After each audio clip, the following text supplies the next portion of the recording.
Alrighty.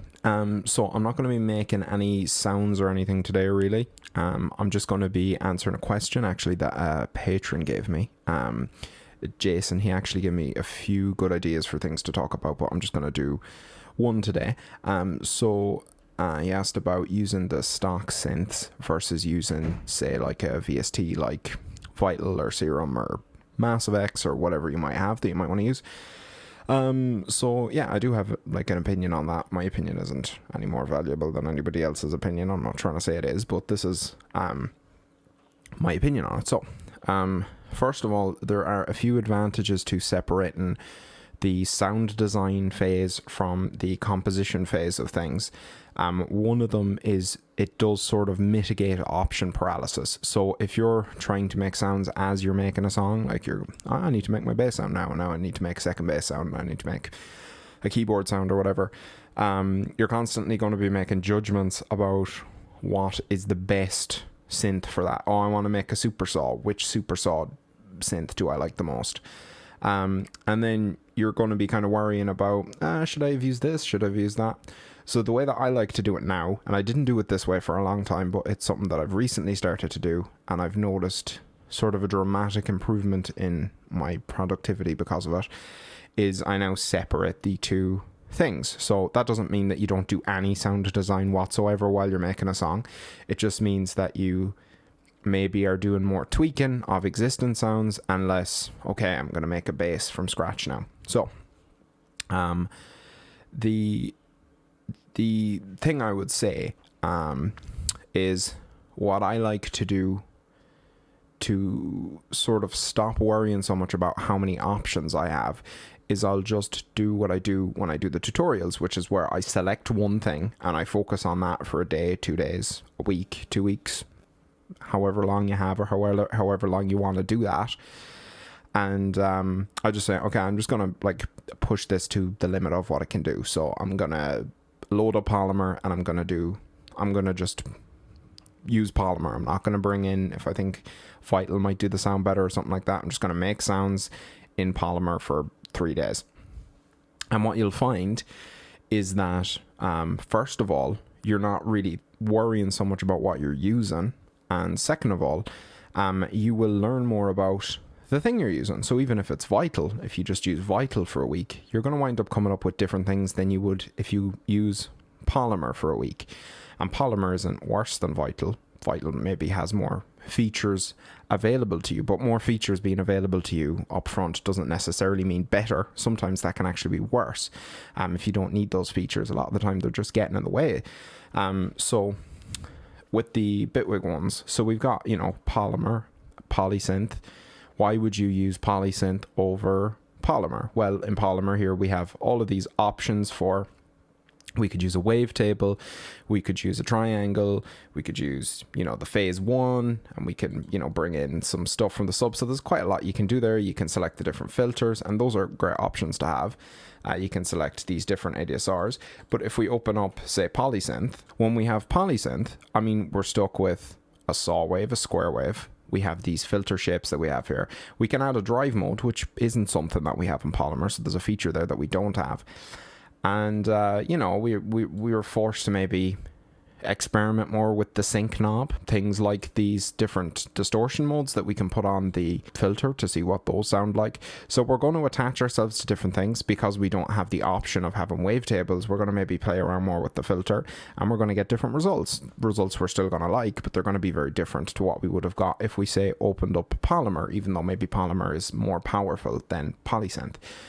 It doesn't mean that it no longer has value. Perhaps because of the things you don't have, you'll wind up reaching for other stuff. So like maybe you've got Polysynth open, and because you don't have access to wavetables, maybe you do a little bit more with the modulators.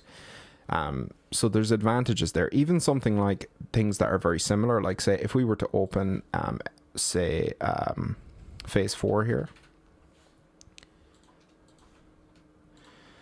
So phase 4 here, serves a lot of the same functions as maybe FM4 does, where you can, do FM synthesis basically. You might think, why would I ever use FM4 when I have phase 4? Because it has all of the same oscillators. It has a filter section, which is really powerful. I can change the wave shapes. I'm not just stuck with sine waves. So why would I ever use FM4?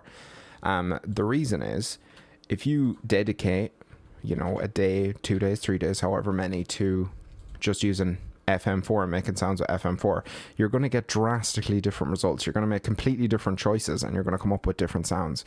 You're probably going to rely more on the effects that are in Bitwig to augment your sound more than you are on actual synthesis, and that's going to give you completely different results.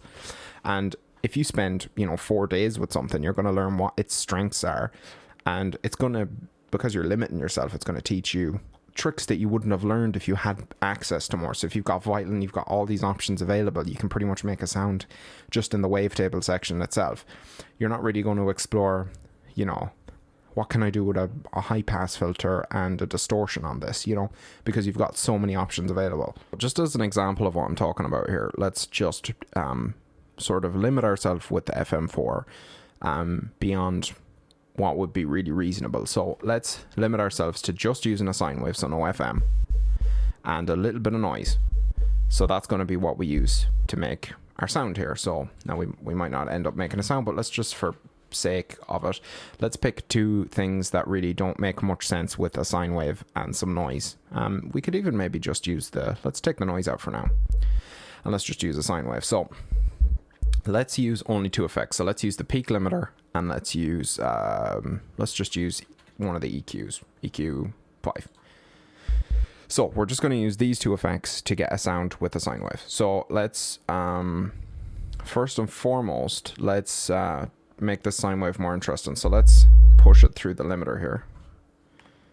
Push that down. Okay, that's getting kind of loud, so we turn that down. So now we've put it through the limiter and we're distorting it a bit. So as you push it up through the limiter, you're going to get a bit of distortion on the sine wave. Now we can use our EQ here to mess with those frequencies a bit. So let's increase some of those frequencies we just got by distorting it.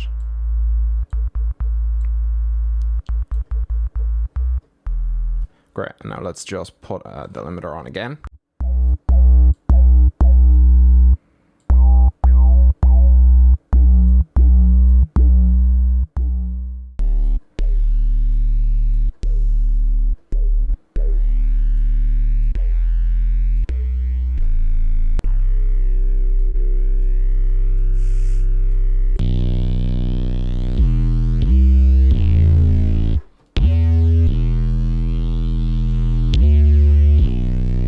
Okay, so now just with a sine wave, we've got like a sort of a distorted sine wave sound.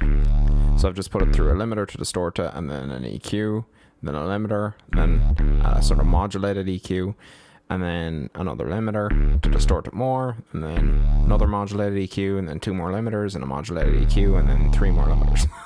So now let's just post-process it a bit. So we'll put a chorus on, maybe like a stereo phaser.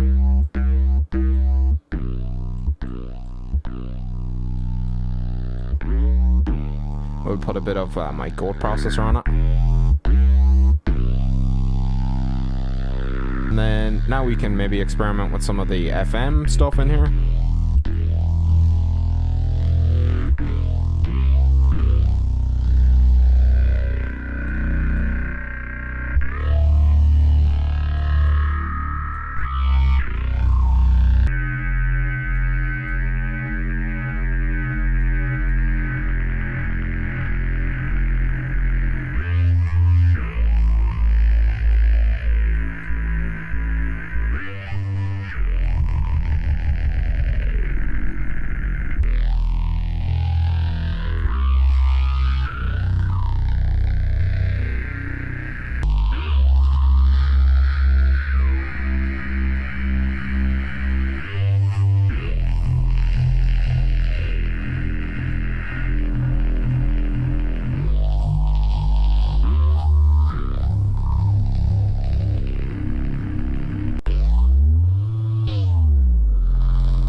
So anyway, depending on the process you use, you'll end up with drastically different results. They can be good, they can be bad, but you'll learn something when you approach things differently, basically.